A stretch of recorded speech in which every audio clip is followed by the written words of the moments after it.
చిన్న వాక్యం చదువుకుంటున్నాం.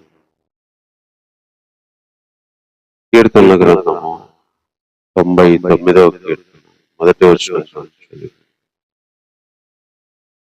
యెహోవా రాజ్యము చేయుచున్నాడు, జనములు వణుకును.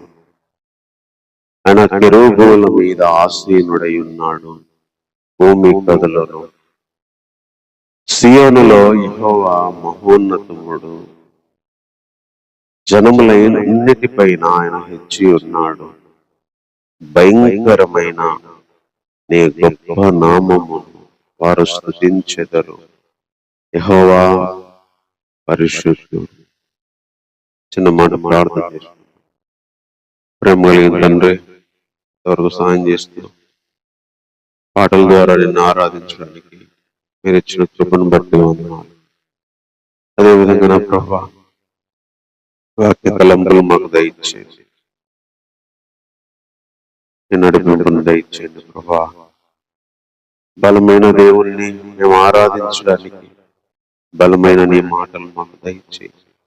మా హృదయంలో ప్రభా, నువ్వు ఎలాంటి దేవుడవో మేము చూసి నేను మయంపరచున్నట్టుగా పరిశుద్ధాత్మ సహాయాన్ని దయచేయమని కోరుతూ ఈ ప్రార్థన మా రక్షకుడైన యేసుక్రీస్తు వారి నామములోనే ప్రార్థించి వేడుకుంటున్నాము తండ్రి. ఆమేన్. ఈ 99వ కీర్తనలో మరి కీర్తనకారుడు చెప్పిన మాట, యెహోవా రాజ్యము చేయుచున్నాడు, జనములు వణుకును. ఆయన కెరూబుల మీద ఆసీనుడై ఉన్నాడు, భూమి కదలును. సియోనులో యెహోవా మహోన్నతుడు, జనములన్నిటిపైన ఆయన హెచ్చి ఉన్నాడు. భయంకరమైన నీ గొప్ప నామాన్ని వారు స్తుతించెదరు. యెహోవా పరిశుద్ధుడు. ఈ 3 వచనాల్లో దేవుని యొక్క సార్వ భౌమ అధికారాన్ని కీర్తనకారుడు చెప్తున్నాడు. దేవుడు రాజ్యం చేస్తున్నాడు, జనములందరూ వణుకుతారు. దేవుడు కెరూబుల మీద ఆసీనుడు, భూమి కదులుద్ది అంటున్నాడు. దేవుడు సియోనులో మహోన్నతుడు, ఆయన జనములన్నిటిపైన ఆయన హెచ్చి ఉన్నాడు. ఆయన నామము భయంకరమైంది, దాన్ని వాళ్ళు స్తుతిస్తారు. దేవుడు పరిశుద్ధుడు అని చెప్తున్నాడు. ఈరోజు మనం ఆరాధించడానికి వచ్చిన దేవుడు రాజ్యము చేసేవాడు. ఈ లోక రాజ్యాలన్నీ దేవుని యొక్క ఆధీనములో ఉన్నాయి. ఈ రాజ్యాలకి రాజు ఆయన. ఈ జనములందరూ దేవుణ్ణి చూసి వణుకుతారంట. అందుకే యేసు ప్రభు రెండోసారి ఈ భూమి మీదకి వచ్చినప్పుడు ఆయన పొడిచిన వాళ్ళు చూసి రొమ్ము కొట్టుకుంటారు. దేవుడు ఒక రోజు సింహాసనం మీద ఆసీనుడై ఉండి చూసి జనములు భూమి కదిలిపోతారు. అందుకే పరలోకంలో మృతులు అందరూ తీర్పు పొందేటప్పుడు ఆయన సింహాసనం మీద ఆసీనుడై ఉన్నప్పుడు భూమి ఆకాశములు ఆయన దగ్గర నుంచి పారిపోయినాయండి. ఈ భూమి ఆకాశము పారిపోయినాయండి.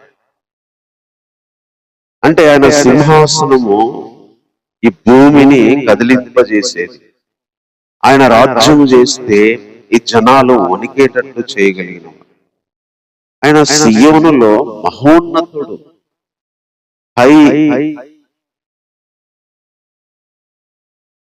ఒక ఉన్నతమైన దేవుడు. ఆయన కంటే పైన ఎవరు లేరు.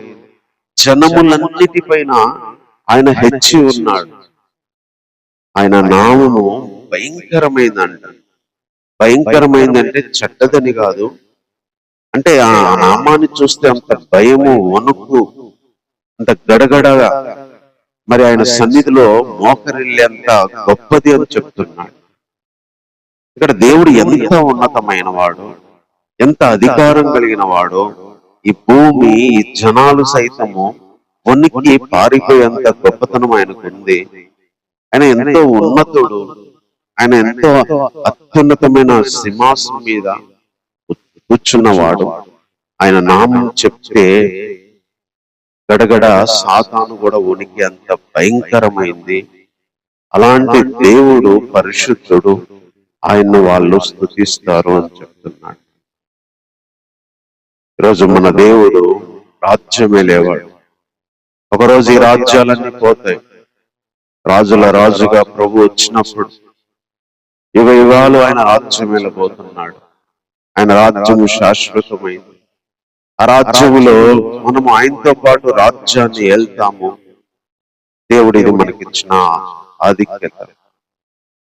ఆయన సింహాసనం మీద కూర్చుండి తీర్పు తీర్చినట్టుగా మనకు సింహాసనం మీద కూర్చుండే అధికారాన్ని ఇస్తానని శిష్యులతో ప్రభు చెప్పిన మాట మనకు తెలుసు. దేవుడు సీయోనులో మహోన్నతుడు. ఆయన అందరిపైన హెచ్చి ఉన్నాడు. దేవుని కంటే పైన ఏదీ లేదు. దేవుని కంటే శక్తి కలిగింది లేదు. దేవుని కంటే బలం కలిగింది లేదు.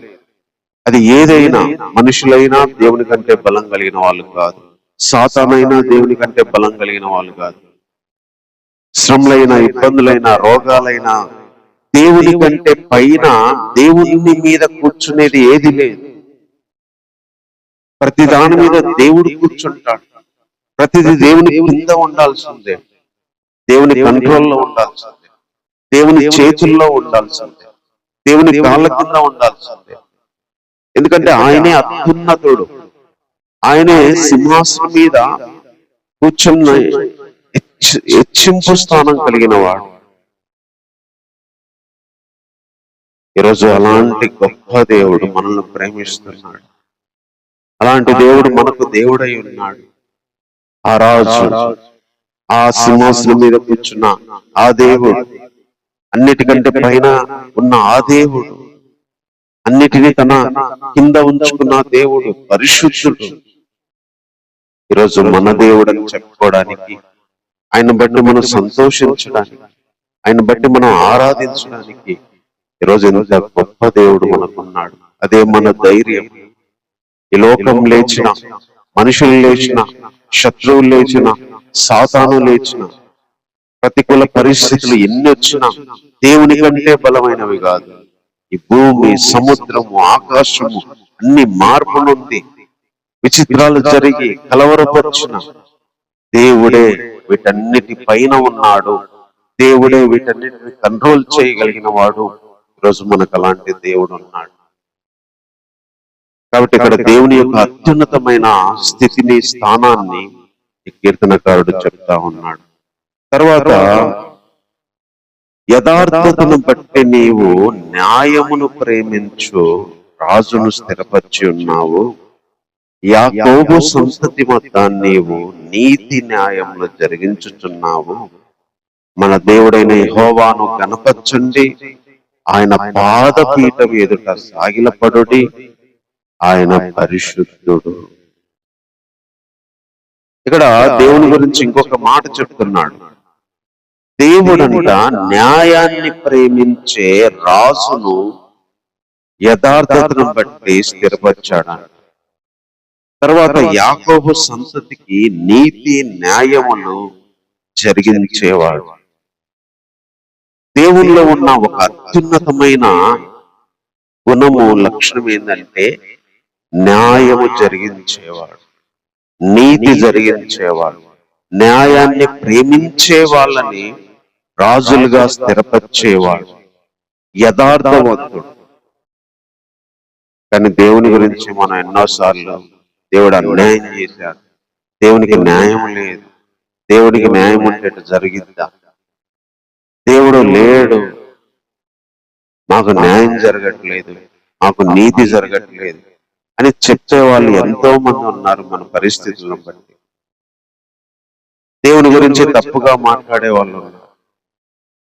ఎందుకంటే భక్తిహీనుల జీవితం వర్ధిల్లినప్పుడు, భక్తుల జీవితం అంతకంతకు క్షీణించినప్పుడు, లేదా వేరే వేరే పరిస్థితుల్లో ఇతరులను చూసి మన జీవితాలను చూసుకున్నప్పుడు, లేదా కొన్ని శ్రమలు వచ్చినప్పుడు, కొన్ని పోరాటాలు వచ్చినప్పుడు కొన్ని జరగనివి జరుగుతున్నప్పుడు దేవుడికి న్యాయం లేదు, దేవుడు న్యాయం తీర్చట్లా, దేవుడు అన్యాయస్తులని అంత సింపుల్ గా అంటాం.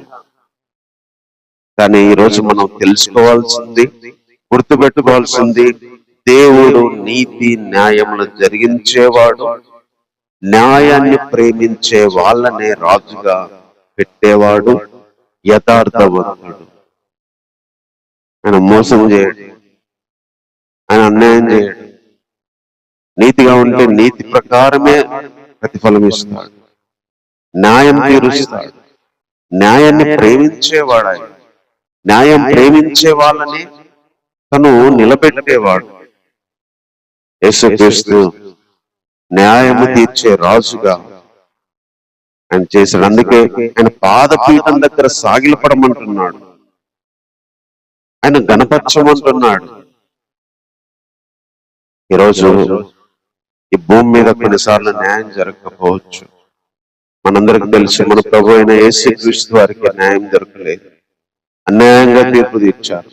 అక్కడికి చివరిగా ఒక నరహంతకుణ్ణి విడుదల చేయాలా, యేసుప్రభును విడుదల చేయాలంటే నరహంతకుడు కావాలని కోరుకున్నారు మనుషులు.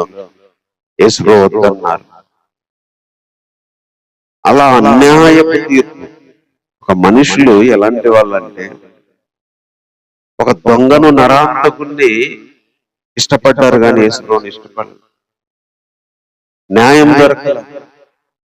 దొంగల మధ్య, దొంగలతో పాటు మధ్యలో సిలువ వేశారు, దొంగలతో పాటు సిలువను మోపించారు,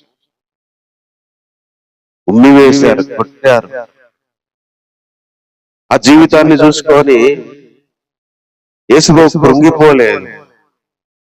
ఎంత పరిశుద్ధుని, నీతిమంతుని, వీళ్ళేంది ఇలా చేశారు, ఇలా అవుతుంది నా జీవితం అనుకోలేదు.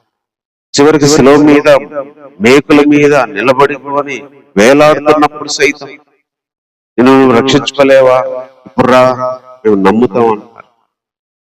దేవాలయాన్ని పడగొడతానన్నావు కదా, ఇప్పుడు రా, పడగొట్టి కడతానన్నావు 3 రోజుల్లో, ఇప్పుడు కట్టు వచ్చి నమ్ముతాం అన్నారు.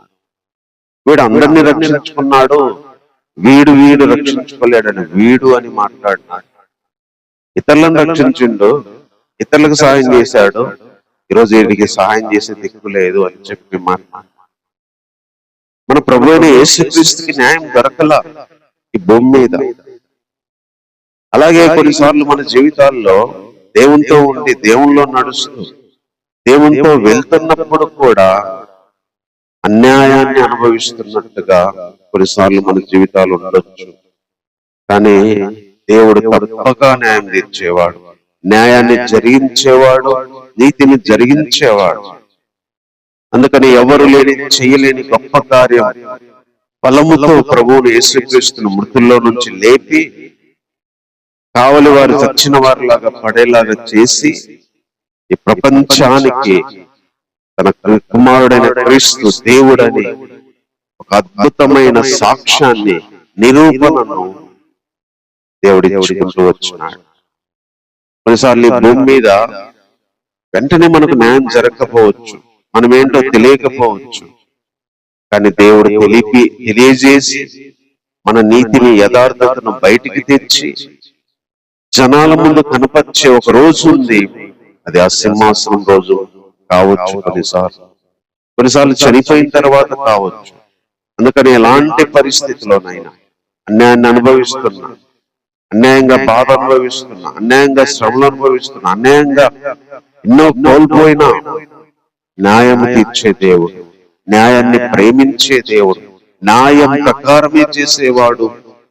ఆయనకు పక్షపాతం లేదు, లంచం తీసుకోడు, మొహమాటం లేదు, ఒకళ్ళ సైడు నిలబడదు, ఆయన ఎవరికి భయపడుతూ అలా తీర్పు తీర్చగలిగిన దేవుడు ఈరోజు మనకున్నాడని హృదయపూర్వకంగా సంతోషిస్తూ ఆయన ఆరాధించాడు. తర్వాత ఆయన యాజకుల్లో మోషే, అహరోనులు ఉండిరి. ఆయన నామాన్ని బట్టి ప్రార్థన చేయు వారిలో సమూయేలు ఉండెను. వారు యెహోవాకు మొరపెట్టగా ఆయన వారికి ఉత్తరం ఇచ్చారు. మేఘ స్తంభంలో నుండి ఆయన వారితో మాట్లాడేను. వారు ఆయన శాసనములను అనుసరించిరి. వారు ఆయన తమకిచ్చిన కట్టడలను అనుసరించిరి. ఇక్కడ దేవుడు ఎలాంటి వాడో మనకు చెప్తా ఉన్నాడు. మాట్లాడేవాడు. ప్రార్థన చేసే వారిలో సమూయేలు ఉన్నాడు, యాజకుల్లో మోషే, అహరోన్లు ఉన్నారు. వీళ్ళంతా దేవునికి మొరపెట్టగా మేఘ స్తంభములో నుంచి దేవుడు వారితో మాట్లాడాడు. వాళ్ళు దేవునికి మొరపెడితే మేఘ స్తంభంలో నుంచి దేవుడు వారితో మాట్లాడి వాళ్ళకిచ్చిన కట్టడలు, శాసనాలను బట్టి వాళ్ళు నడుచుకున్నారంట. ఈరోజు మాట్లాడే దేవుడు మనకున్నాడు. ఈరోజు మాట్లాడే దేవుడు ఉన్నాడు. మనం ప్రార్థిస్తే, మనం మొరపెడితే, మనం అడిగితే మాట్లాడే దేవుడు ఉన్నాడు. డైరెక్ట్ గా రాకపోవచ్చు, కనిపించకపోవచ్చు, చూపించుకోలేకపోవచ్చు, కానీ మాట్లాడేవాడు. ఒక వాగ్దానం ఇచ్చి మాట్లాడేవాడు, ఒక సేవకుని ద్వారా మాట్లాడేవాడు, ఒక బైబిల్ చదివేటప్పుడు మాట్లాడేవాడు, ఒక కళ ద్వారా మాట్లాడేవాడు. ఆ రోజు వాళ్ళతో మేఘ స్తంభాల్లో, అంటే మేఘంలో వచ్చి మాట్లాడిందంట. మేఘంలో నిలబడి మాట్లాడితే వాళ్ళు విన్నారు, ఆ మాటలు తీసుకున్నారు, ఆ మాటలు అనుసరించాడు. ఈరోజు మాట్లాడు దేవా, మౌనంగా ఉండొద్దు అని మనం మొరపెడితే మాట్లాడేవాడు. మన దేవుడు వినేవాడు. ఎక్కడ ఉన్నా సరే మనతో మాట్లాడేవాడు. ఎక్కడ ఉన్నా సరే మనతో వినేవాడు. ఏ రూపంలోనైనా మాట్లాడేవాడు. ఈరోజు దేవుడు మాట్లాడబట్టే మనం బ్రతకగలిగాం. దేవుడు మాట్లాడబట్టే మనం జీవిస్తున్నాం. దేవుని మాట లేకపోతే బ్రతకలేము. దేవుడు ఒక మాట ఇవ్వకపోతే బ్రతకలేము. ఒక్కరోజు దేవుడు మౌనంగా ఉన్నా, ఒక్కరోజు మనతో మాట్లాడకపోయినా, ఒక్కరోజు ఆయనతో మనం సహవాసం కోల్పోయినా బ్రతకలేము. అంతటి ఒక అనుబంధం దేవుడు ఏదో ఒక రూపంలో, పాటల రూపంలో, వాక్య రూపంలో, వాగ్దానాల రూపంలో, కళల రూపంలో, తలంపుల రూపంలో, మన మనసుకు, మన హృదయానికి ఏమి కావాలో అలా మనతో మాట్లాడేవాడు. శ్రమంలో ఉన్నప్పుడు మాట్లాడేవాడు, కన్నీళ్లతో ఉన్నప్పుడు మాట్లాడేవాడు, ఒకవేళ పాపం చేసి దారి తప్పుతుంటే మాట్లాడేవాడు, దేవునికి దూరం అయితే మాట్లాడేవాడు, ఒకవేళ క్షమాపణతో ఆయన వేడుకుంటే మాట్లాడేవాడు, ఆలోచన కోసం అడిగితే మాట్లాడేవాడు, అర్థం కాకపోతే అడిగితే మాట్లాడేవాడు. మేఘ స్తంభంలో నుంచి మోషే, అహరోనుతో మాట్లాడిన ఆ దేవుడే ఈరోజు మాట్లాడే దేవుడుగా మనకున్నాడు. ఎవరు మాట్లాడకపోయినా ప్రతి పరిస్థితిలో మాట్లాడేవాడు. ఆయన మాట్లాడితే ధైర్యం, ఆయన మాట్లాడితే అండ. ఒక మాట ఇచ్చాడంటే బ్రతికొచ్చి మాట పట్టుకొని బ్రతికేయచ్చు. అలాంటి శక్తి కలిగిన దేవుడు, అలాంటి మాట ఇచ్చి పరిస్థితులు ఎట్లన్నా ఉండని, లోకంలో ఏమన్నా జరగని, మనుషుల్లో ఏమన్నా జరగని, కుటుంబాలలో ఏమన్నా జరగని, మాట ఇస్తే చాలు. ఆయన మాట్లాడితే బ్రతికిపోతాం అంతే. అది ఆయన మాట్లాడకపోతే బ్రతకలేదు. ఈరోజు మనతో మాట్లాడేది, ఆ రోజు మేఘ స్తంభంలో నుంచి వారితో మాట్లాడిన ఆ దేవుడే ఈరోజు మనతో మాట్లాడేవాడు. మాట్లాడే దేవుడు మనకున్నాడు. మనం నడిపించే దేవుడు మనకున్నాడు. మనకు సలహాలు చెప్పేవాడు, ఆలోచనలు చెప్పేవాడు, మన మార్గంలో ఎట్లా వెళ్ళాలో నడిపించేవాడు. ఈరోజు దేవుడు ఉన్నాడు. మనకు గైడెన్స్ ఇచ్చేవాడు, మనం దారి తప్పుతుంటే దారిలోకి తెచ్చేవాడు, ఒకవేళ చీకటిగా ఉంటే ఎటెళ్లాలో తెలియకపోతే దారి చూపించి ముందుకు తీసుకెళ్లేవాడు, మాట్లాడేవాడు మనకున్నాడు. తర్వాత 8, 9 వచనాల్లో, యెహోవా మా దేవా, నీవు వారికి ఉత్తరం ఇచ్చితివి, వారి క్రియలను బట్టి ప్రతీకారము చేయుచునే, వారి విషయంలో నీవు పాపము పరిహరించు దేవుడవైతివి. మన దేవుడైన యెహోవా పరిశుద్ధుడు. మన దేవుడైన యెహోవాను గణపరచుడి, ఆయన పరిశుద్ధ పర్వతము ఎదుట సాగిలపడు. ఇంకో మాట ఇక్కడ దేవుడు ఎలాంటి వాడంటే, మన దేవుడు కొన్నిసార్లు మన క్రియలను బట్టి మన విషయంలో ప్రతీకారము చేస్తూనే అదే టైంలో మన పాపాల విషయంలో పరిహరించేవాడు. పాపాల విషయంలో పరిహరించే దేవుడు. అవును, మనందరం మంచోళ్ళం కాదు. ఇశ్రాయేలు ప్రజల్లాగా అనేక విషయాల్లో తప్పిపోతుంటాం. ఆయన వద్దన్నవి చేస్తుంటాం.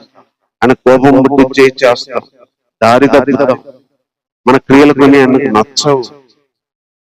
వాటిని బట్టి మనతో శిక్షిస్తూనే, వాటిని బట్టి మన మీద ప్రతీకారం చేస్తూనే ఆయన మాట్లాడేవాడు. ఆయన పాపాన్ని పరిహరించేవాడు. వారి విషయంలో ప్రతీకారము చేయుచూనే వారి విషయంలో నువ్వు పాపాన్ని పరిహరించువాడవు, పాపాన్ని తీసివేసేవాడు. అందుకే దేవుడు శిక్షిస్తూనే, దేవుడు ఒక మనిషిని బాధ పెడుతూనే, కొన్ని శ్రమలు అనుమతిస్తూనే, కొన్ని పోరాటాలు అనుమతిస్తూనే, కొన్ని నష్టాలు అనుమతిస్తూనే మళ్ళీ దాని విషయంలో ఆయనే పాపాన్ని పరిహరించేవాడు. ఆ పాపం పోవడానికి దారి చూపించేవాడు. ఆ పాపం పోవడానికి మార్గం చూపించేవాడు. ఆ రోజు ఆదాం పాపం చేసినప్పుడు ఆదాంకు శిక్ష వేస్తున్నాయి. నువ్వు మన్ను తింటావు, మన్ను అయిపోతావు, చెమట కారుస్తావు అని చెప్తూ స్త్రీకి గర్భవేదన మిక్కిలి హెచ్చించి ఆమెను శపిస్తూనే, ఒక పక్క శిక్షిస్తూనే ఆయన కుమారునికి వచ్చిన వాగ్దానాన్ని దేవుడు ఇచ్చాడు. యేసుక్రీస్తు పుట్టి సాతాను తలను ఎలా చితకదొక్కుతాడో ఒక వాగ్దానం చేస్తూ వచ్చాడు. ఆదాము ద్వారా వచ్చిన శాపము, కన్నీళ్లు, వేదన, మరణము, బాధ, నిట్టూర్పులన్నీ ఒక పక్క అనుభవిస్తూ మనము పడడానికి దేవుడు చేస్తూనే మళ్ళీ అది పోవడానికి యేసుక్రీస్తు అనే ఒక దారి, ఒక మార్గాన్ని ఇచ్చాడు. యేసుక్రీస్తులో మళ్ళీ మనం బ్రతకడానికి, యేసుక్రీస్తులో మనం చచ్చిపోయినా లేవడానికి, యేసుక్రీస్తులో మట్టిలో నుంచి మహిమలోకి మారడానికి, శాపం పోవడానికి, దరిద్రత పోవడానికి, ఈ గొడ్డు కష్టం పోవడానికి, ఈ శ్రమ గార్చేది పోవడానికి, చెమట గార్చేది పోవడానికి, ఈ వేదన, దుఃఖము, కన్నీళ్లు పోయి ఆనందంతో బ్రతికే బ్రతుకును దేవుడు యేసుక్రీస్తు ద్వారా వాగ్దానం చేశాడు. ఒక పక్క శిక్ష చేస్తూనే, ఒక పక్క ప్రతీకారం చేస్తూనే, మరో పక్క పాపాన్ని పరిహరించేవాడు. ఈరోజు మన జీవితాల్లో కూడా కొన్ని విషయాల్లో మనం శిక్షిస్తూనే, కొన్ని విషయాల్లో మనల్ని బాధ పెడుతూనే, కొన్ని విషయాల్లో మనల్ని ఏడిపిస్తూనే ఆ తప్పులకి మరోవైపు పరిహారం చేసేవాడు, మరోవైపు దారి చూపించేవాడు, మరోవైపు దాంట్లో నుంచి బయటికి రావడానికి క్షమాపణ ఇచ్చేవాడు. మన మనుషులు అనేక విషయాల్లో తప్పిపోతా ఉంటాం. దాన్ని బట్టి ఎన్నో శిక్షలు, బాధలు తెచ్చుకుంటా ఉంటాం. అవి అనుభవిస్తూనే దేవుడు వాటిని తప్పించుకోవడానికి, వాటిని తొలగించడానికి, అవి పోయి ప్రశాంతంగా బ్రతకడానికి దేవుడు మనకు కృప చూపించేవాడు. దేవుడు మనకు సహాయం చేసేవాడు. ఈరోజు అలాంటి దేవుడు ప్రతీకారము చేయుచూనే పరిహారం చేసేవాడు. ఎంత అద్భుతమైన దేవుడు! ప్రతీకారం ఒకటి చేస్తే మనం బ్రతకము, చచ్చిపోతాం. ప్రతీకారం ఒకటి చేస్తే మనం ఉండలేము. ప్రతీకారం చేస్తూ పాపాన్ని పరిహరించేవాడు. అందుకే ఈ రోజు మనం అనేక విషయాల్లో తప్పిపోతున్నాం, అనేక విషయాల్లో శిక్షలు తెచ్చుకుంటున్నాం. దేవుడు కరుణ, ప్రేమతో వాటి విషయంలో క్షమాపణ ఇస్తూ, వాటి విషయంలో మనల్ని పరిహరిస్తూ, యేసుక్రీస్తు ద్వారా మనల్ని ఒక నూతన జీవితంలో, నూతన మార్గములో ఆ శిక్షలు దాటించి, ఆ శ్రమలు దాటించి, పోరాటాలు దాటించి మన జీవితాలకు పరిహారం చేసేవాడు. ఇలాంటి గొప్ప దేవుడు ఈరోజు మనం ఆరాధించడానికి వచ్చిన దేవుడు. కాబట్టి ఆయన అత్యున్నతమైన స్థితిలో ఉన్న వ్యక్తి అని తర్వాత ఆయన నీతి న్యాయములు కలిగిన వాడని, ఆయన మాట్లాడేవాడు, అదేవిధంగా ఆయన ప్రతీకారం చేస్తూనే మన పాపాలకు పరిహారం చేసేవాడని కీర్తనకారుడు చెప్తా ఉన్నాడు. కాబట్టి మాటలను బట్టి కొద్ది నిమిషాలు దేవుణ్ణి ఆరాధిద్దాం. ఈరోజు అలాంటి దేవుడు మనకున్నాడు. ఈరోజు అలాంటి దేవుడు, ఆయన అందరి మీద అధికారం కలిగిన వాడు. భూమి ఆకాశాలే పారిపోతాయి, సముద్రాలు పారిపోతాయి. ఆయన సింహాసనం మీద కూర్చుంటే ఆయన పైన ఎవరు లేరు. రాజ్యం చేసేవాడు, జనములు వణుకుతారంట. అందుకే ఈ లోక మనుషుల ఎదురు కానీ పరిస్థితులకు కానీ భయపడే పనే లేదు. ఎందుకంటే దేవుడు అత్యున్నతుడు, దేవుడు మహోన్నతుడు, అందరికంటే ఆయన హెచ్చైన వాడు. ఆయన అందరి రాజుల మీద రాజ్యం కలిగిన వాడు. ఆయన సింహాసనం మీద కూర్చుండి భక్తులందరూ ఆయన దగ్గర నిలబడే ఒక మహా గొప్ప దేవుడు. ఆయన నీతిని న్యాయాన్ని జరిగించేవాడు. ఆయన డిక్షనరీలో అన్యాయం లేదు, ఆయన గుణములో మొహమాటం లేదు, పక్షపాతం లేదు. అది నేడైనా రేపైనా ప్రతి మనిషికి నీతి న్యాయం జరిగించేవాడు, న్యాయంగా తీర్పు తీర్చేవాడు.